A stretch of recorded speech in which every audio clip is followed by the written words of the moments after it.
Shalom, selamat hari Minggu Bapak Ibu Saudara-saudari. Selamat datang di ibadah virtual GKE DKI Jakarta. Warta Jemaat Minggu hari ini 4 Juli 2021 akan saya bacakan sebagai berikut. Yang pertama, ibadah virtual GKE DKI Jakarta ditayangkan di channel YouTube GKE DKI Jakarta pada setiap hari Minggu dimulai pukul 9.30 pagi. Liturgi ibadah minggu hari ini dapat diunduh atau di-download melalui link yang tercantum di deskripsi video ibadah ini. Berikutnya, ibadah minggu hari ini dilayani oleh yang pertama, pemberitaan firman Tuhan dibawakan oleh Bapak Pendeta Ari Wering Kukli. Kemudian liturgus oleh Penetua Timothy Uriel Pelmar. Pembacaan Alkitab serta pembacaan Warta Jemaat oleh saya sendiri, Abi Tanggalong. Dan kemudian pemusik oleh Saudara Aldo Johannes dan Saudara Randy Simbar. Kami mengundang Bapak Ibu Saudara-saudari untuk hadir dalam ibadah keluarga secara virtual di tempat Bapak Beni Matriksa yang akan dilaksanakan pada hari Rabu 7 Juli 2021 pukul 19 WIB atau jam 7 malam. Link ibadah akan dikirimkan melalui WhatsApp group atau personal chat. Jika ada jemaat yang meminta untuk dilayani, dapat menghubungi Sekretariat GKE DKI Jakarta Jalan Dewi Sartika nomor 136A, Cawang, Jakarta Timur. Kami juga mengucapkan selamat ulang tahun kelahiran dan ulang tahun pernikahan bagi jemaat yang berulang tahun di minggu hari ini. Untuk berikutnya selengkapnya Warta Jemaat dapat dibaca melalui pesan yang dikirimkan ke WhatsApp grup jemaat. Mari dukung pelayanan GKI DKI Jakarta dengan memberikan like, memberikan komen, dan subscribe untuk channel YouTube GKI DKI Jakarta. Selamat hari Minggu, selamat beribadah, Tuhan Yesus memberkati. Shalom.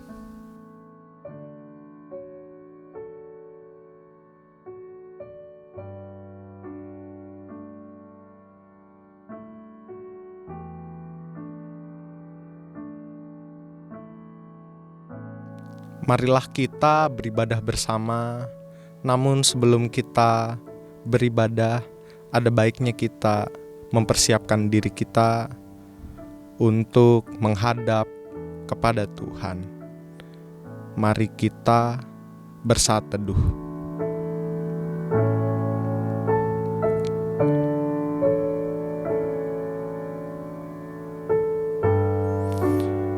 Berjuang dengan sikap yang rendah hati dan tetaplah percaya kepada Tuhan. Dan mari kita bernyanyi dengan judul Sungguh Lembut Tuhan Yesus dari Kidung Jemaat 353 bait yang pertama dan yang kedua.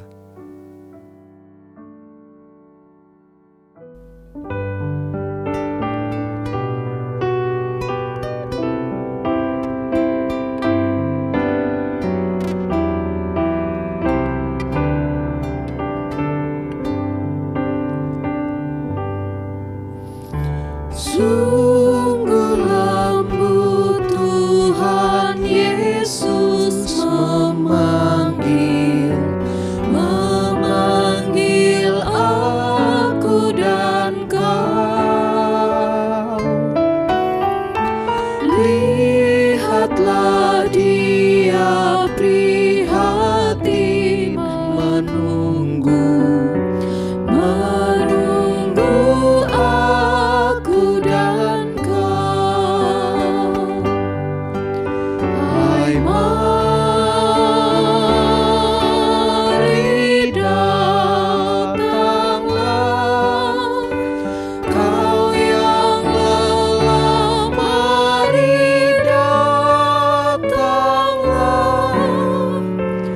Sungguh lembut Tuhan Yesus memanggil kau yang sesat, marilah.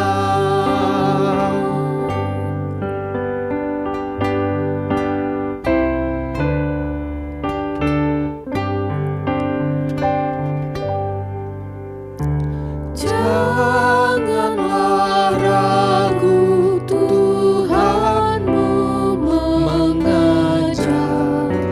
mengajak aku dan kau. Jangan enggan menerima kasih-Nya terhadap aku dan kau. Hai, mari datanglah, kau yang lelah, mari datanglah. Sungguh lembut Tuhan Yesus memanggil kau yang sesat, marilah.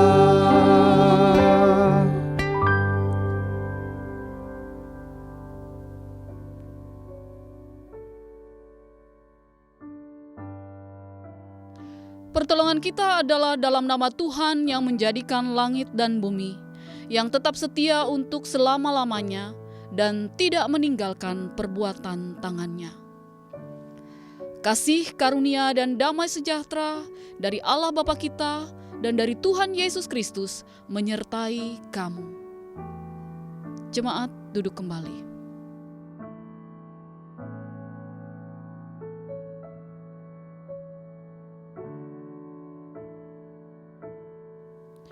Dengarkanlah petunjuk hidup baru bagi sekalian orang percaya yang terdapat dalam Kolose pasal 3 ayat 12 hingga ayat yang ke-14. Karena itu sebagai orang-orang pilihan Allah yang dikuduskan dan dikasihinya, kenakanlah belas kasihan, kemurahan, kerendahan hati, kelemah lembutan, dan kesabaran.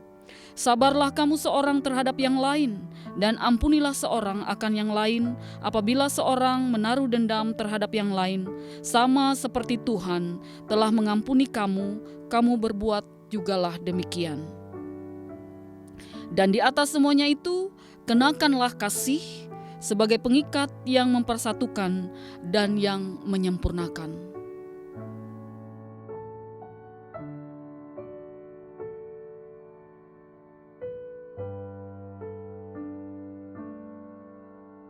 Berdoa, berdoa, berdoa, berteriak kepada Tuhan. Namun kali ini kita hendak mengaku dosa. Bisikkanlah terus doamu, bisikkanlah dengan kerendah hatianmu. Mari kita menyanyi dari NKB 136, bisikkanlah terus doamu.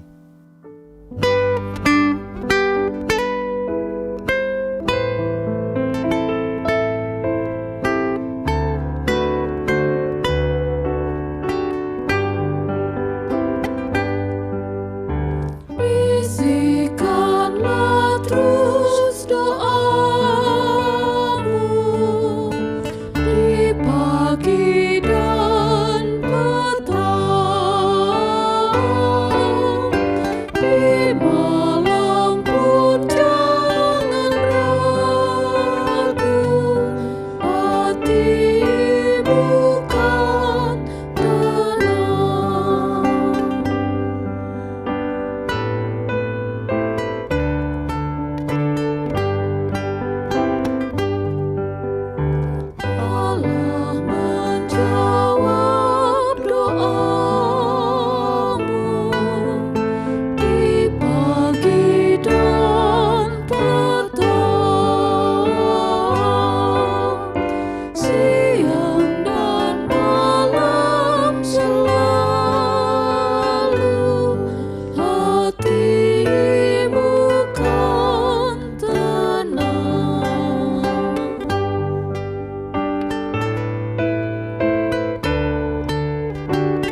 kita sering berusaha untuk berjuang namun dengan kekerasan hati. Dan Tuhan tidak menginginkan itu. Dan kita bahkan yang seharusnya berjuang demi Tuhan, demi kehidupan kita yang telah Tuhan berikan, kita justru mengeluh. Dan apakah itu bentuk kepercayaan kita kepada Tuhan Yesus? Dan sekarang waktunya untuk kita mengaku dosa kepada Yesus Kristus. Mari kita berdoa. Tuhan Yesus, kami sering berlaku salah dengan melakukan segala sesuatu dengan keras hati. Tuhan Yesus, kami ini bahkan sering berjuang namun banyak keluhan. Bukankah itu perjuangan yang tidak tepat? Dan Tuhan Yesus, kami ingin pada hari ini untuk berubah, untuk menunjukkan kepercayaan kami kepadamu dengan berjuang dalam kerendah hatian. Inilah doa kami, inilah pengakuan kami. Kami berdoa dalam nama Tuhan Yesus. Amin.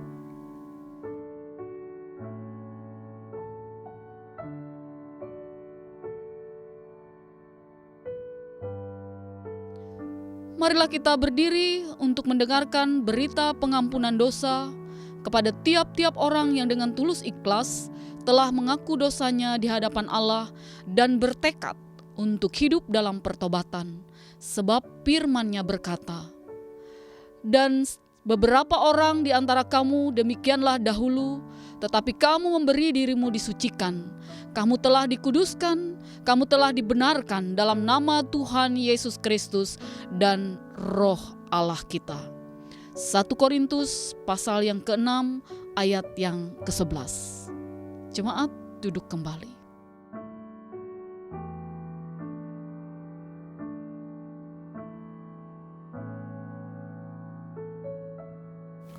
Berjuanglah dengan rendah hati dan percayalah kepada Tuhan. Percayalah.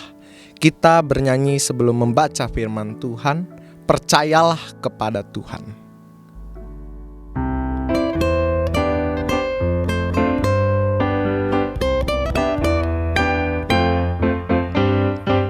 Percayalah kepada Tuhan dengan segenap hatimu, dan jangan bersandar kepada pengertianmu sendiri.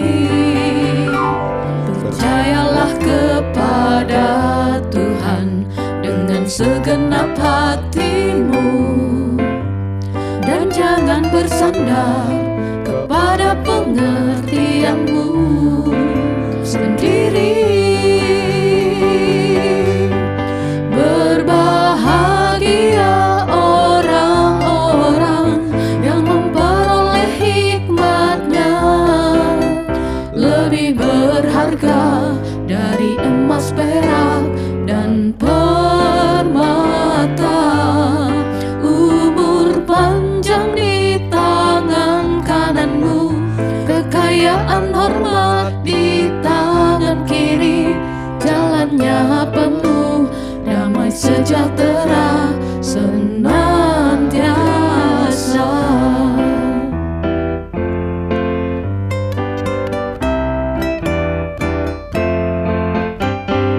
Percayalah kepada Tuhan dengan segenap hatimu, dan jangan bersandar kepada pengertianmu sendiri.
Jemaat sekalian, pembacaan Alkitab kita pada hari ini diambil dari 2 Samuel 5 ayat yang pertama hingga ayat yang kelima dengan judul perikop Daud menjadi raja atas seluruh Israel. Lalu datanglah segala suku Israel kepada Daud di Hebron dan berkata, "Ketahuilah, kami ini darah dagingmu. Telah lama ketika Saul memerintah atas kami, engkaulah yang memimpin segala gerakan orang Israel. Dan Tuhan telah berfirman kepadamu, engkaulah yang harus mengembalikan umatku ke Israel dan engkaulah yang menjadi raja atas Israel." Maka datanglah semua tua-tua Israel menghadap raja di Hebron. Lalu Raja Daud mengadakan perjanjian dengan mereka di Hebron di hadapan Tuhan. Kemudian mereka mengurapi Daud menjadi raja atas Israel. Daud berumur 30 tahun pada waktu ia menjadi raja. 40 tahun lamanya ia memerintah. Di Hebron ia memerintah atas Yehuda 7 tahun 6 bulan. Dan di Yerusalem ia memerintah 33 tahun atas seluruh Israel dan Yehuda. Firman-Mu pelita bagi kakiku dan terang bagi jalanku. Mazmur 119 ayat 105.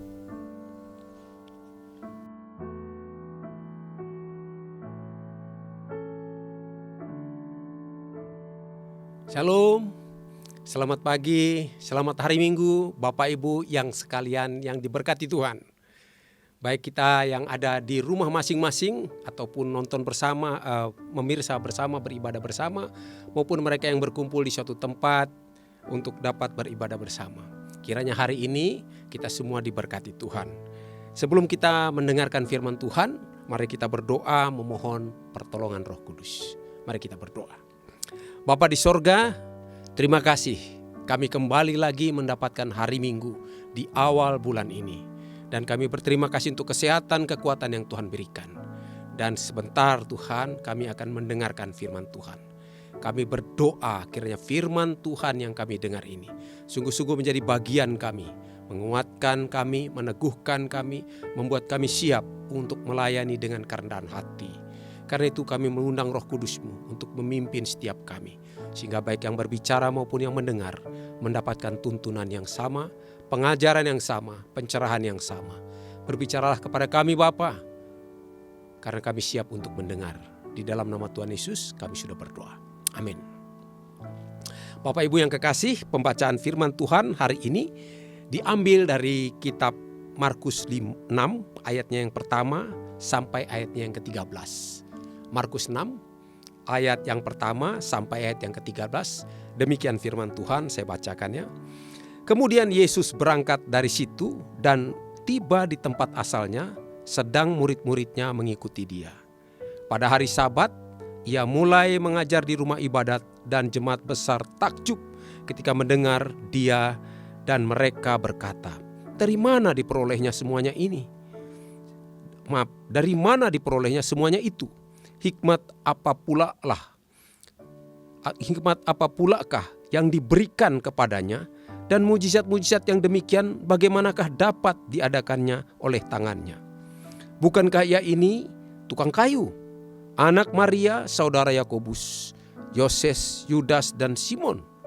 Dan bukankah saudara-saudaranya yang perempuan ada bersama kita?" Lalu mereka kecewa dan menolak dia.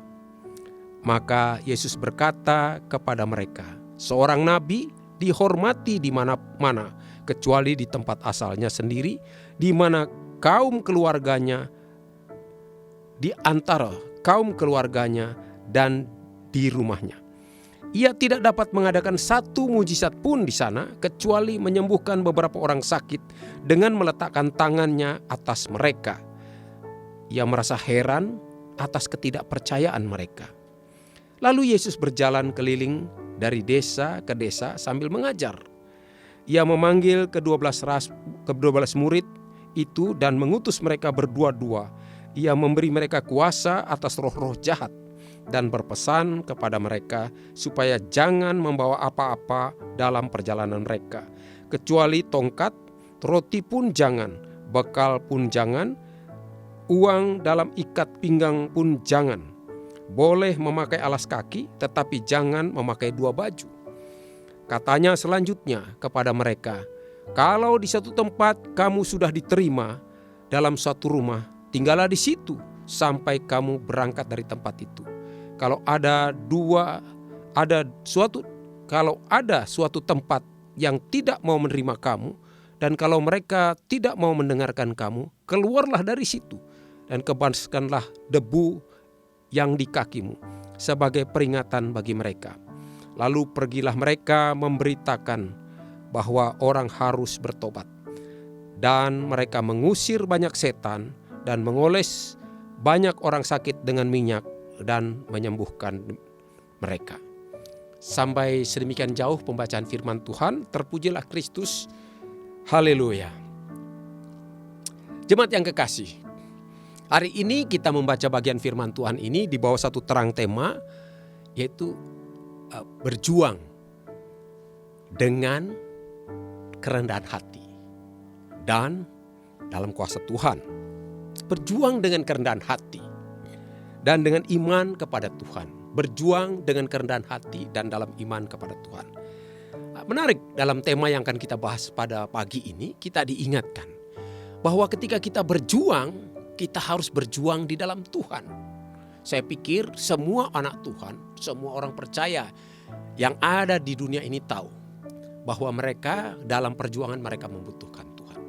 Tetapi yang menarik dalam tema kita ini diberikan penekanan tentang kerendahan hati.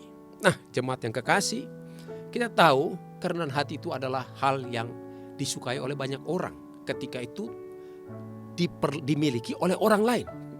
Tetapi ketika kerendahan hati itu dimiliki oleh kita sendiri, rasanya berat.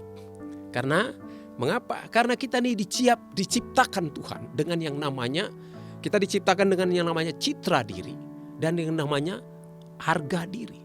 Sehingga setiap orang ingin dihargai karena dia punya harga diri. Dan merendahkan diri itu menjadi sesuatu yang tidak menarik. Kenapa? Karena kita punya ego. Pada dasarnya kita ini ingin dihormati. Pada dasarnya kita ini ingin dihargai. Karena kita diciptakan dengan yang namanya harga diri. Dengan yang namanya citra diri. Itu sebabnya kita ingin dihargai. Tapi pembacaan kita, tema kita hari ini mengajarkan kita, meminta kita untuk berjuang dengan kerendahan hati. Nah, pertanyaan yang menjadi dasar kita adalah mengapa kita harus berjuang dengan kerendahan hati?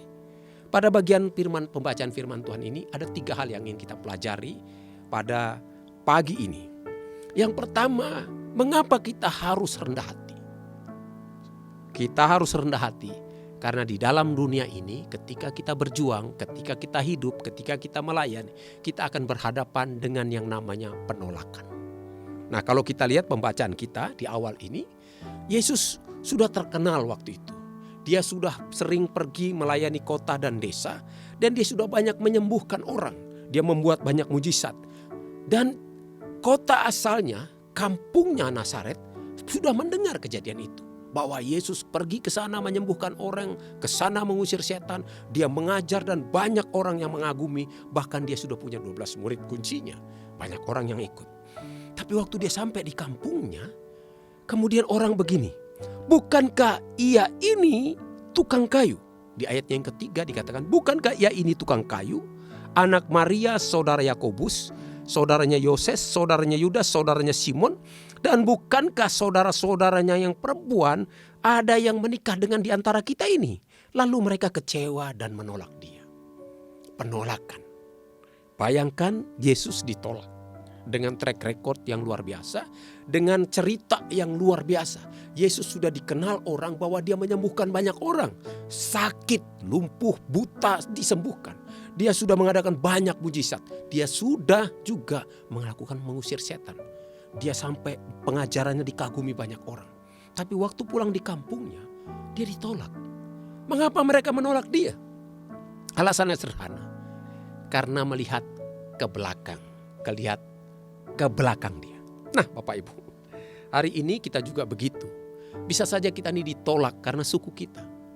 Padahal kita nggak bisa memilih kita lahir dari suku apa. Kita bisa juga ditolak karena latar belakang keluarga kita. Mungkin ayah kita petani, ayah kita tinggal di desa dan kemudian dari kampung yang di pojok sana. Ketika kita datang ditolak orang, kenapa? Ini orang dari kampung sana. Kadang-kadang kita ditolak karena suku kita. Dibilang suku apa? Oh, suku ini sudah biasa, suku itu begitu. Kita ditolak untuk sesuatu yang tidak bisa kita pilih. Kita tidak bisa memilih kita lahir di kampung mana. Kita tidak bisa memilih kita lahir dari suku apa. Kita tidak bisa memilih siapa kakak dan adik kita. Kita tidak bisa memilih siapa orang tua kita. Apa pekerjaan orang tua kita. Kita tidak bisa memilih. Itu Tuhan yang kasih. Dan kalau kita ditolak karena itu, kita tidak bisa berbuat apa-apa. Yesus ditolak. Karena apa? Karena dibilang dia ini satu kampung dengan kita. Yesus tidak pernah memilih kampungnya. Tidak bisa memilih. Kemudian dia ini saudaranya si Yoses, Simon ini kadek saudara perempuannya ada yang kita menikah dengan kita. Itu juga tidak bisa dipilih oleh Yesus. Kadang-kadang juga Tuhan, orang menolak kita karena masa lalu kita. Orang tidak percaya bahwa kita bisa bertumbuh. Yesus dulu dia tahu tukang kayu. Dia kan tukang kayu. Kenapa hari ini dia mau ngajar kita?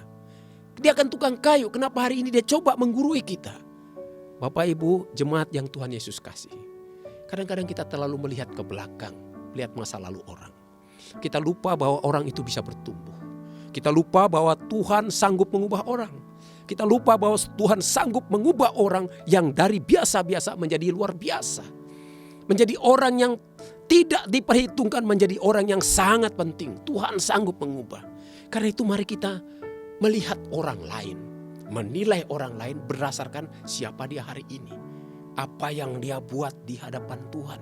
Apa ukuran dia di hadapan Tuhan. Sehingga kita tidak bisa menghakimi orang. Berdasarkan masa lalu dia, berdasarkan latar belakang dia. Yesus ditolak karena latar belakangnya dan karena masa lalunya.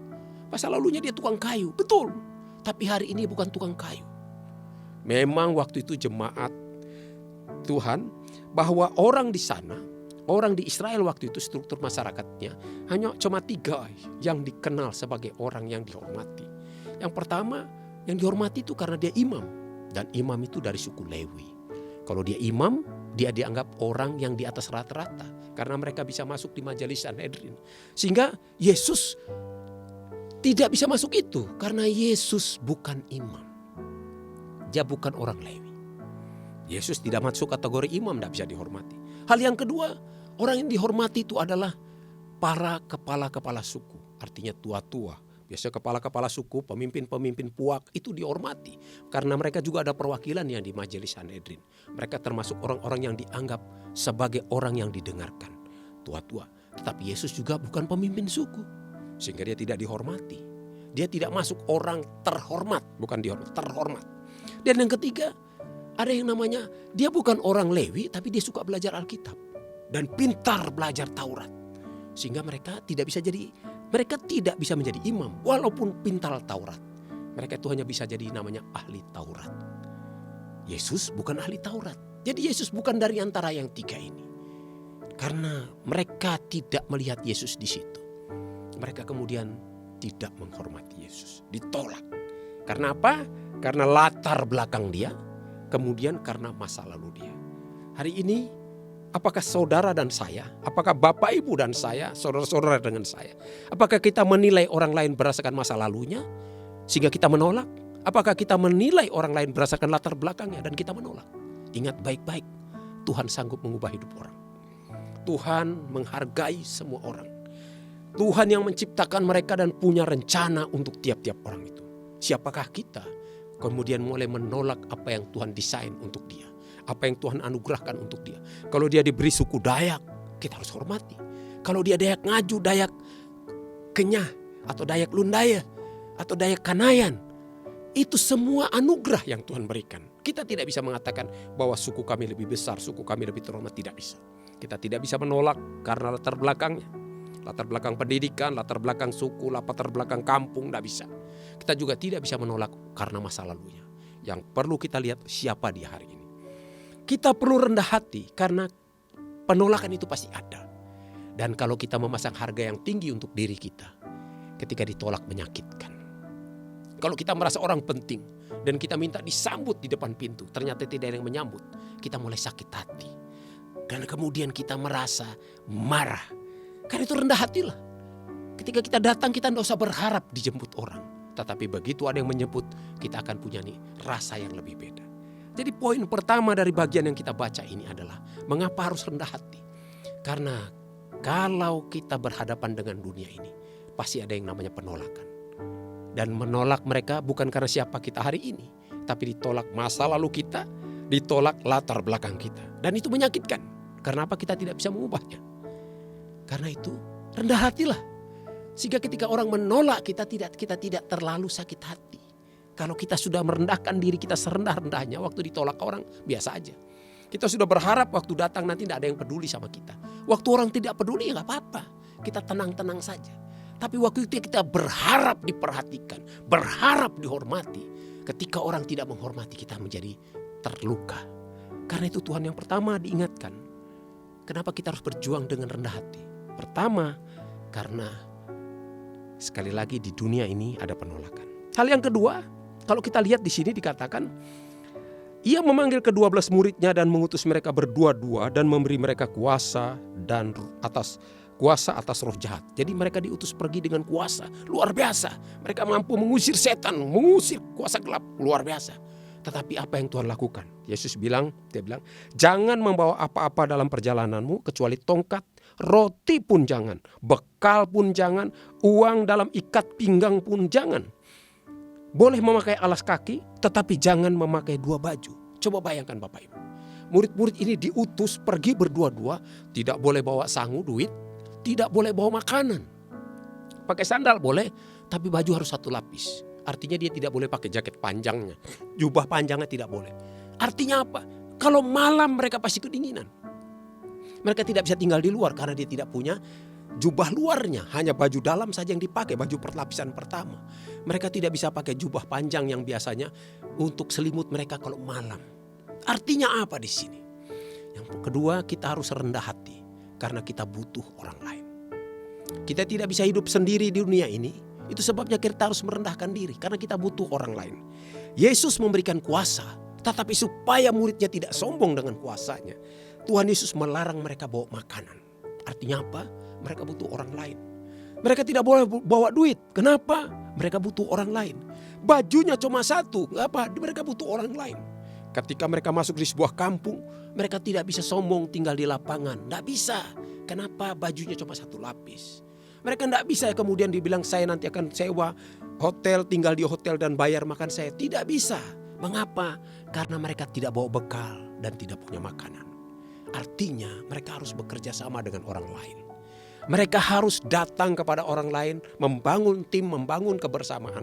Kemudian dikatakan, kalau di satu tempat kamu sudah diterima dalam satu rumah, tinggallah di situ sampai kamu berangkat dari tempat itu. Mereka diajarkan untuk datang, merendahkan diri dan menghormati orang lain. Mengapa? Mengapa kita menghormati orang harus rendah hati? Yang pertama karena kita ini rentan dalam ditolak. Hal yang kedua dikatakan tadi adalah mengapa kita rendah hati? Karena kita tidak bisa kerja sendiri. Kita butuh orang lain di dunia ini. Siapapun saudara, betapapun pintarnya kita tetap butuh pendapat orang lain. Siapapun saudara, betapapun kayanya kita tetap butuh orang lain. Sekali lagi, suatu hari saya dulu almarhum pendeta Aten Bangun bilang, dia ini adalah juara karate, ya, juara Indonesia itu dan 4 kalau tidak salah, dan itu sudah berapa kali medali emas di Asian Games, di SEA Games, kemudian wah dia jago. Dan dia bilang kalau dia pelatihan dengan temannya, dia bilang ketika mereka di Wisma Atlet itu ketika mau naik lift, temannya itu tidak mau pencet itu tombol lift itu dengan tangan, pakai kaki karena mereka jago karate. Terus dia bilang begini, satu hari dia bilang ada nyamuk kecil saja. Nggak kelihatan tuh nyamuk. Dia gigit 1 kali, dia bilang besoknya menggigil kedinginan kena malaria. Tuhan ajarkan, dia bilang jangan sok jago kau, dia bilang. Kalau aku mau kasih kau tanda segampang sekali, ku kasih aja 1 kali namanya nyamuk. Dia bilang selesai sudah, kau menggigil, semua jago karatemu hilang. Artinya kita tidak bisa hidup di dunia. Yang tadinya jagoan itu tiba-tiba makannya harus diambilkan. Dia harus minumnya harus ditolong orang. Kenapa? Dia tidak berkutik. Padahal tadinya dia perkasa. Dia jagoan, dia medali emas. Tapi ketika dia sakit menggigil, dia butuh orang lain. Hari ini siapa yang tidak merugi pada hari ini? Kalau tadinya kita pikir kalau orang pengusaha dia hidupnya senang ya. Kemudian kita tidak punya apa-apa, kita hidupnya sedih. Tetapi ketika virus corona datang sudah 1 tahun lebih. Ketika hotel-hotel kosong, semua orang yang bangun hotel pinjam uang di bank pusing kepalanya. Pusing kepalanya karena apa? Cicilan di bank itu jalan terus. Sementara hotelnya masukannya kosong. Dan dia pusing. Sementara kita yang tidak punya uang dari tahun lalu sampai hari ini. Yang makannya pas-pasan. Hari ini pun pas-pasan terus. Dan kita tidak punya beban ekstra. Orang yang tadinya kita pikir luar biasa hidupnya. Hari ini mereka pusing. Kenapa? Dia harus kurangi karyawan. Dia kemudian harus kurangi ini. Yang tadinya punya usaha jadi tutup usahanya. Ada banyak sekali masalah. Dan kemudian orang itu butuh orang lain. Butuh apa? Mereka butuh untuk diberi keringanan dalam membayar cicilannya, membayar utangnya. Artinya kita semua butuh orang lain. Jemaat yang kekasih, mengapa kita harus rendah hati? Karena kita butuh orang lain. Yesus memberikan muridnya kuasa untuk mengusir setan. Kalau dia datang di satu tempat, dia kemudian usir setan, usir sini, dia ngetop. Tapi supaya dia rendah hati, tidak boleh bawa duit. Dia tidak bisa sewa di penginapan. Tidak boleh bawa makanan. Artinya dia harus numpang makan di rumah orang. Kemudian dikatakan dia tidak boleh pakai jubah, hanya baju satu lapis saja. Artinya apa? Dia butuh ke orang lain untuk tempat menumpang. Dia butuh orang lain. Mengapa kita harus rendah hati? Alasan kedua, karena kita butuh orang lain. Dan bagian ketiga dikatakan begini. Lalu pergilah mereka memberitakan bahwa orang harus bertobat. Dan mereka mengusir banyak setan dan mengoles banyak orang sakit dengan minyak dan menyembuhkan mereka. Ini bagian yang indah daripada kerendahan hati. Ketika kita merendahkan diri di hadapan Tuhan, maka kuasa Tuhan akan menaungi kita. Kalau kita lihat ketika murid-murid ini diutus untuk pergi dengan kerendahan hati. Dia tidak bisa mengandalkan dirinya sendiri. Dia harus bekerja sama dengan orang lain.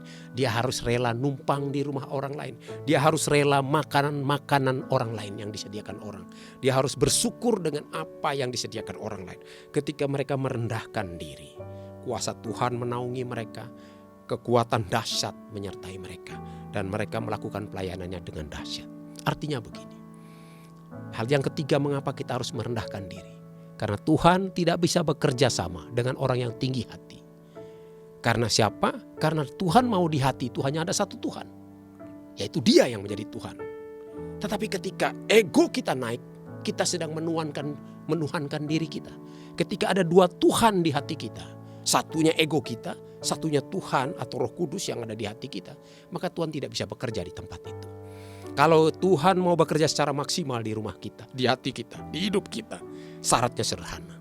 Maka kita harus merendahkan diri, biarkan Tuhan yang bertahta di hati kita. Biarkan Dia yang memimpin kita, biar Dia akan menguasai hati dan pikiran kita. Biarkan Dia menguasai langkah kita. Ketika kita membiarkan Tuhan memimpin, maka kuasa-kuasanya yang dahsyat akan menyertai hidup kita. Kalau kita ingin berjuang jadi pemenang, mengapa kita harus rendah hati bersama Tuhan? Karena tanpa kerendahan hati, kuasa Tuhan tidak bisa bekerja di situ. Tuhan tidak bisa bekerja dengan hati yang sombong. Tidak bisa bekerja dengan pribadi yang sombong. Tuhan tidak bisa bekerja dengan pribadi yang angkuh. Sebagai kesimpulan, saya ingin menyimpulkan firman Tuhan pada pagi ini. Hari ini kita dikatakan tema yang dibahas adalah berjuang dengan kerendahan hati dan penuh iman kepada Tuhan. Nah, pertanyaan mendasar, mengapa kita harus berjuang dengan rendahan hati? Dengan kerendahan hati, mengapa? Ada 3 alasan. Alasan pertama, mengapa kita harus berjuang dengan rendah hati? Karena di dunia ini kita akan mendapatkan yang namanya penolakan. Di dunia ini kita akan mengalami yang namanya penolakan. Jadi sebelum kita ditolak orang lain, kalau kita sudah merendahkan diri kita, ketika kita ditolak, rasa sakitnya tidak parah. Tapi kalau kita menempatkan diri kita terlalu tinggi di atas, waktu ditolak rasa sakitnya luar biasa. Jadi yang pertama, mengapa kita harus merendahkan diri? Karena di dunia ini rentan dengan penolakan. Bahkan orang menolak kita karena hal-hal yang bodoh. Menolak kita karena latar belakang kita yang tidak bisa kita pilih. Siapa orang tua kita, siapa suku kita, di mana kita lahir, kampung kita siapa, saudara kita siapa. Kita gak bisa pilih semua itu. Itu karunia Tuhan. Kasih karunia Tuhan, pemberian Tuhan. Tapi itu pun dipermasalahkan orang. Yesus dipermasalahkan karena saudara Simon, saudara Yoses, saudara Yakobus. Itu Yesus ditolak. Kemudian latar belakang kita, masa lalu kita juga dipermasalahkan orang. Karena Yesus dulu tukang kayu, dianggap dia tidak layak menjadi pengajar. Tidak layak. Padahal dia sudah tahu bahwa Yesus mengadakan banyak mujizat. Tapi tetap orang menolak. Kenapa kita harus rendah hati? Karena dunia ini rawan penolakan. Orang menolak dengan hal-hal yang bodoh. Ya, hal-hal yang bodoh. Hal yang kedua, mengapa kita harus rendah hati? Di dalam dunia ini kita diingatkan karena kita tidak bisa hidup sendiri. Kita tidak bisa berjuang sendiri. Kita membutuhkan orang lain. Murid-murid Tuhan diberi kuasa yang luar biasa. Tapi untuk supaya mereka merendahkan diri, Tuhan bilang jangan bawa duit. Sehingga ketika dalam pelayanan mereka tidak bisa tinggal di penginapan. Yang kedua dia bilang jangan bawa makanan. Supaya dia butuh orang lain untuk memberi makan. Dia bilang jangan bawa baju 2. Sehingga mereka kalau malam pasti kedinginan karena tidak memiliki jubah panjang. Sehingga mereka perlu nginap, numpang di rumah orang lain. Tuhan mengajarkan mereka untuk merendahkan diri untuk bekerja sama dengan orang lain. Dikatakan kalau ketemu orang tinggal terima, tinggallah di situ. Dia bilang, mengapa? Kita perlu menghormati orang lain, bekerja sama dan menghormati. Alasan kedua mengapa kita harus rendah hati dalam perjuangan kita. Dalam pelayanan kita, dalam kehidupan kita. Karena kita butuh orang lain. Hal yang ketiga, mengapa kita harus rendah hati? Karena Tuhan tidak bisa bekerja di tempat ketinggian hati. Ketika ego kita naik, Tuhan tidak bisa bekerja di situ. Karena Tuhan tidak bisa bekerja kalau ada 2 Tuhan. Ego kita ada bertuhan di hati kita, maka Roh Kudus tidak bisa bekerja di situ. Tuhan hanya bisa bekerja di tempat di hati yang rendah. Ketika kita merendahkan diri, tidak mengandalkan kekuatan kita, tidak mengandalkan kemampuan kita, tidak mengandalkan kebisaan kita, kita merendahkan diri, maka Tuhan akan menurunkan kuasa dahsyatnya.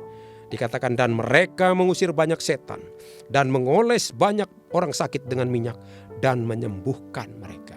Kedahsyatan mereka alami ketika mereka merendahkan diri.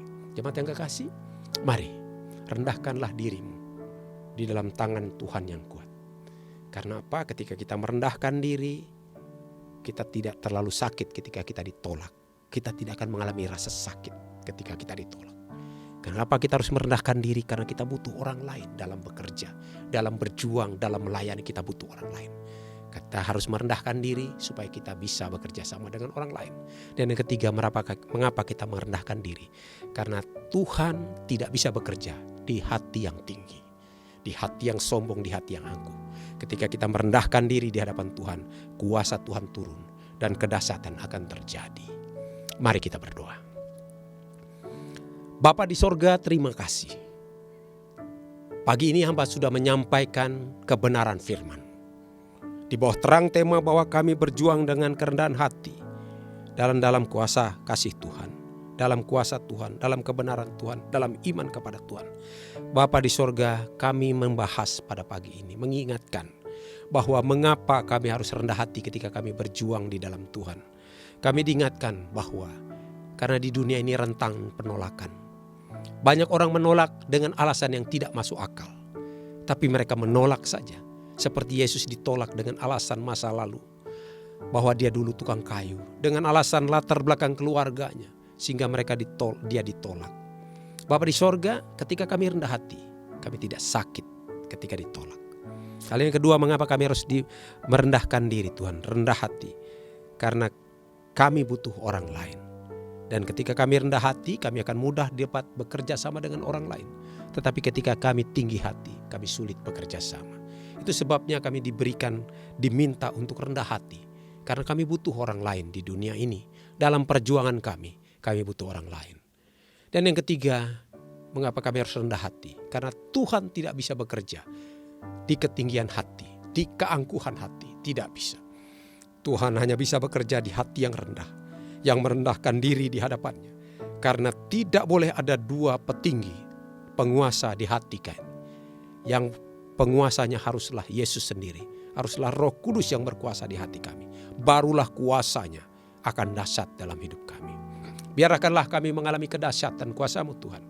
Karena kami merendahkan diri dalam perjuangan kami. Terima kasih Bapa, terpujilah Engkau. Di dalam nama Tuhan Yesus kami sudah berdoa. Amin.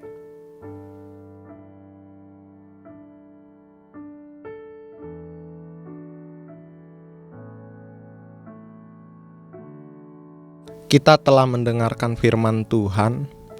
Jadi segala pergumulan kita, jalan hidup kita, usaha kita serahkan pada Tuhan. Mari kita bernyanyi dari Kidung Jemaat 417. Serahkan pada Tuhan.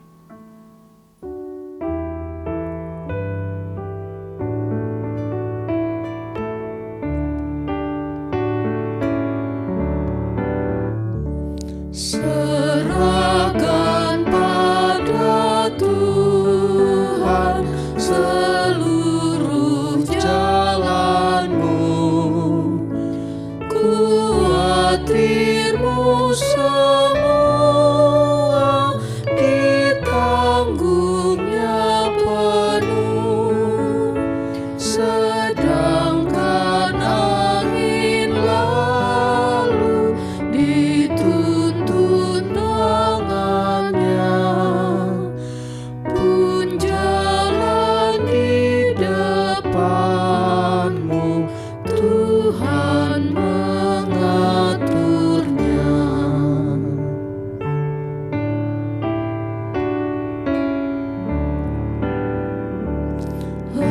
Hendaklah kau percaya kepada Tuhanmu, niscaya kau bahagia, kerjamu pun teguh, usahamu sendiri takkan menolongmu. Tuhanmu mengingini doamu yang teguh.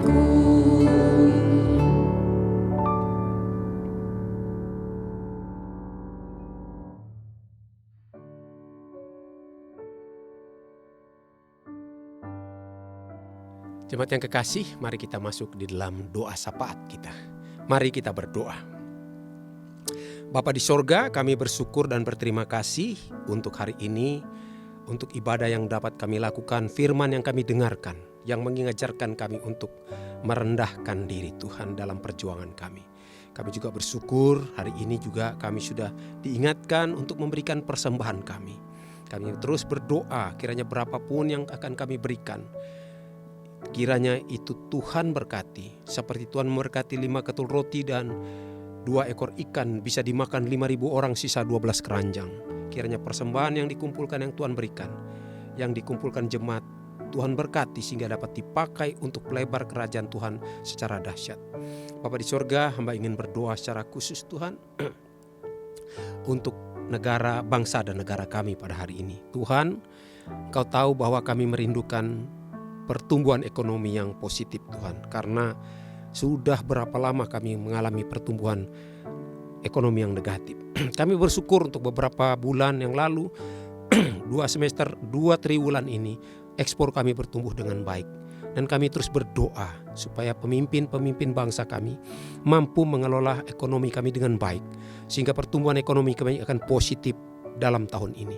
Kami berdoa kiranya semua menteri bekerja dengan serius, membuat Tuhan para pemimpin-pemimpin, gubernur, semua anggaran-anggaran itu dibelanjakan di pasar, sehingga uang beredar di lapangan dan terjadi pergerakan ekonomi, dan ekonomi kami bisa bertumbuh.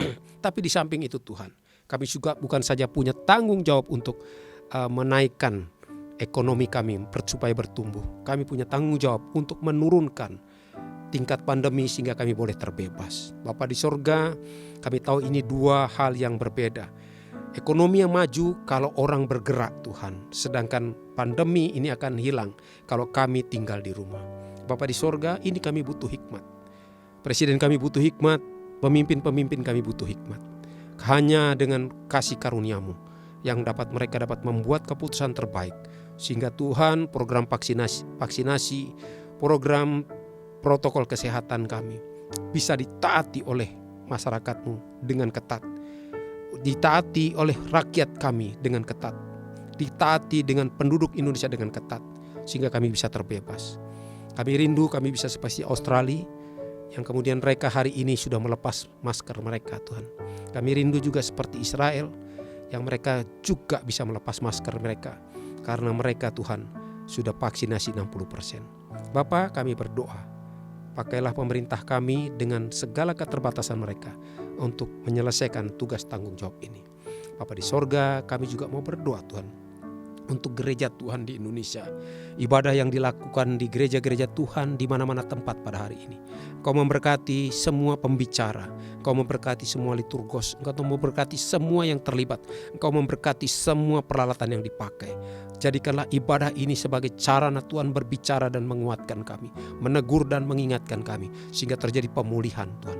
Dan kami akhirnya keluar dari tantangan pandemi ini, dan gereja Tuhan mengambil bagian, berperan kuat dalam mencerdaskan, dalam mendisiplinkan, dalam membuat kami bertahan dengan bertekun di dalam Tuhan dalam mengatasinya.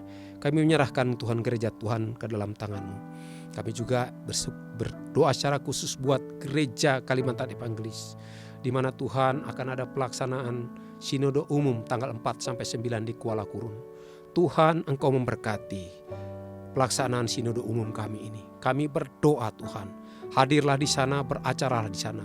Tiap-tiap bagian rancangan yang sudah disusun, Engkau berbicara, Engkau menegaskan, sehingga apapun keputusan yang diambil nanti merupakan keputusan yang dari Tuhan, yang akan membawa kami, Gereja Kalimantan Evangelis, kepada level yang lebih tinggi. Karena itu kami serahkan, Tuhan, gereja kami ke dalam tangan-Mu. Kami ingat juga, Tuhan, akan gereja kami di tempat ini, Gereja GKE di Jakarta. Kami berdoa secara khusus buat Pendeta Edi Liverda bersama Ibu. Kami berdoa juga supaya kepemimpinan hamba-Mu ini, Tuhan, akan membawa gereja kami kepada level yang lebih tinggi. Kerinduan kami, Tuhan, kami dapat menghimpunkan kembali kekuatan kami, para jemaat-jemaat kami yang selama ini terserak. Kiranya kami dapat bersatu dan membangun GKE DKI Jakarta yang menjadi berkat bagi Jakarta, tetapi juga, Tuhan, bagi bangsa ini. Kami terus berdoa, Tuhan, untuk semua majelis. Mampukan kami bekerja dengan erat, kompak, padu. Mampukan kami bekerja dengan visi yang sama, dengan kinerja dan energi yang sama, sehingga kami mampu menghasilkan produk-produk yang mempermuliakan Engkau. Kami bersyukur, Tuhan, untuk para pemuda yang begitu agresif dan aktif dalam membantu pelayanan. Kami terus berdoa dan memberkati mereka, supaya mereka mampu menjadi bagian yang utuh dalam pergerakan pertumbuhan gereja kami. Tantangan kami yang sedang kami hadapi adalah pembangunan aula. Kami berdoa supaya pembangunannya berjalan lancar. Semua dapat dilaksanakan sesuai dengan apa yang sudah dirancang. Kebutuhan dana Tuhan cukupkan, bahkan berlimpah. Kami berdoa, Tuhan, kiranya aula yang kami miliki nanti dapat kami gunakan untuk ibadah yang mempermuliakan Engkau. Bapa di sorga, kami serahkan, Tuhan, berbagai program kerja gereja kami ke dalam tangan-Mu. Kami juga ingat akan jemaat-jemaat yang sakit. Bapa di sorga, kami berdoa di dalam nama Yesus.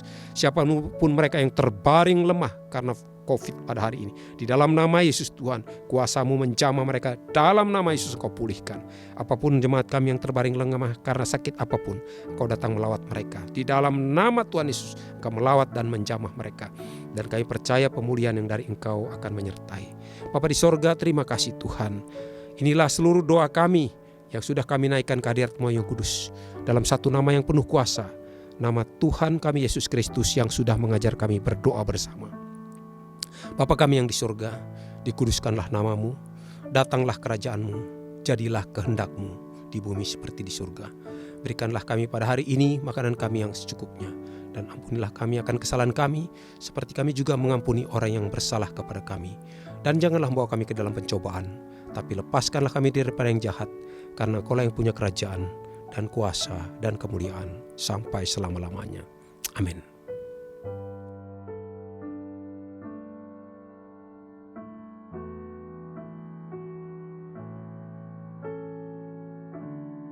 Marilah kita berdiri bersama-sama dengan sekalian orang percaya dari segala masa dan tempat, mengikrarkan pengakuan iman Kristen.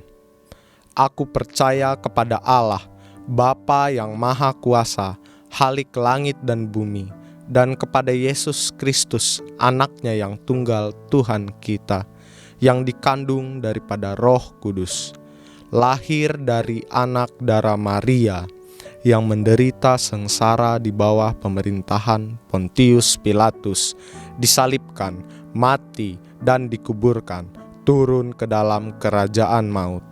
Pada hari yang ketiga, bangkit pula dari antara orang mati, naik ke sorga, duduk di sebelah kanan Allah, Bapa yang Maha Kuasa, dan datang dari sana untuk menghakimi orang yang hidup dan yang mati. Aku percaya kepada Roh Kudus, gereja yang kudus dan am, persekutuan orang kudus, pengampunan dosa, kebangkitan daging, dan hidup yang kekal.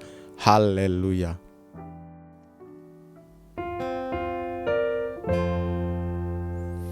Haleluya, haleluya, haleluya, haleluya.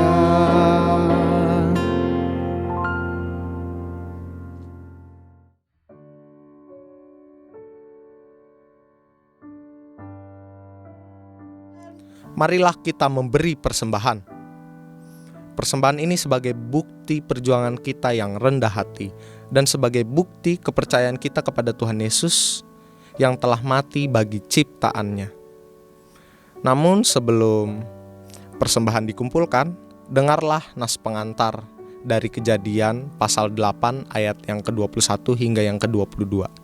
Demikian bunyinya. Ketika Tuhan mencium persembahan yang harum itu, berfirmanlah Tuhan dalam hatinya, Aku takkan mengutuk bumi ini lagi karena manusia. Sekalipun yang ditimbulkan hatinya jahat dari sejak kecilnya, dan aku takkan membinasakan lagi segala yang hidup, seperti yang telah kulakukan. Selama bumi masih ada, takkan berhenti musim menabur dan menuai, dingin dan panas, kemarau dan hujan, siang dan malam. Marilah kita berdoa untuk persembahan yang akan dikumpulkan. Mari berdoa.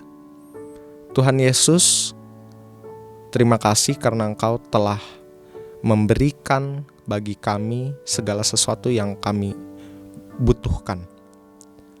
Tuhan, kami mungkin memberi dengan berbagai motif, tapi pada dasarnya kami memberi karena Engkau telah bersedia mati bagi kami, bagi ciptaan-Mu. Tuhan Yesus, terimalah persembahan kami, sebab kami memberi dengan kerendah hatian. Amin. Sementara persembahan dikumpulkan, mari kita bernyanyi dari nyanyian ungkup 200, Amun hunjun tasik aim pambelumku.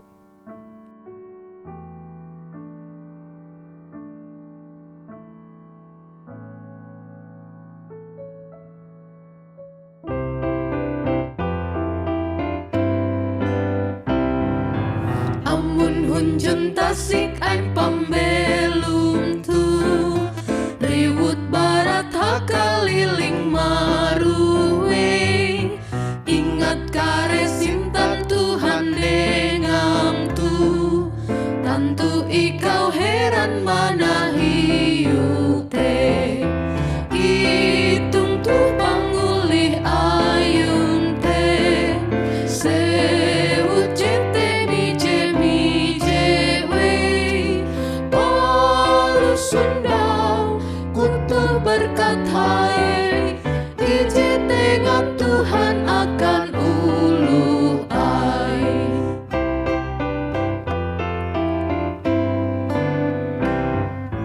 Kinjap we kasusah ayun te samai, tau mahenyek dan mahapit atem te, sampalaki je babehat haliai, keleh tuh menyarah akan Tuhan we.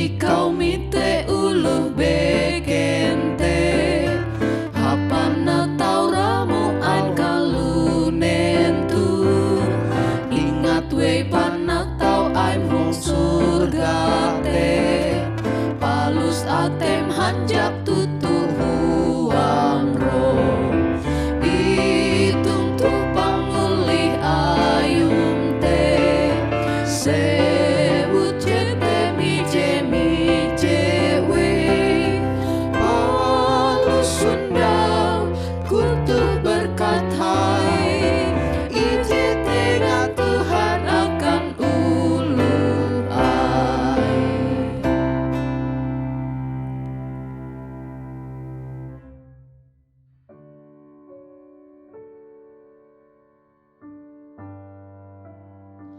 Pulanglah dengan sejahtera dan terimalah berkat Tuhan. Tuhan memberkati engkau dan melindungi engkau. Tuhan menyinari engkau dengan wajah-Nya dan memberi engkau kasih karunia. Tuhan menghadapkan wajah-Nya kepadamu dan memberi engkau damai sejahtera. Amin.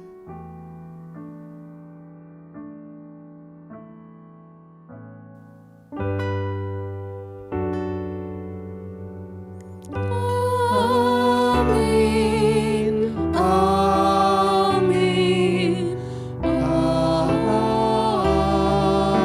amin.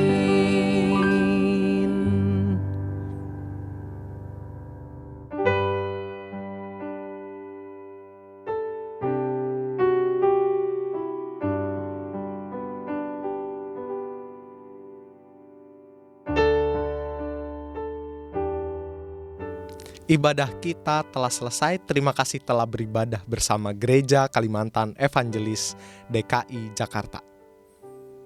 Bersama ini kami menghimbau agar jemaat tetap mematuhi protokol kesehatan dengan tetap memakai masker,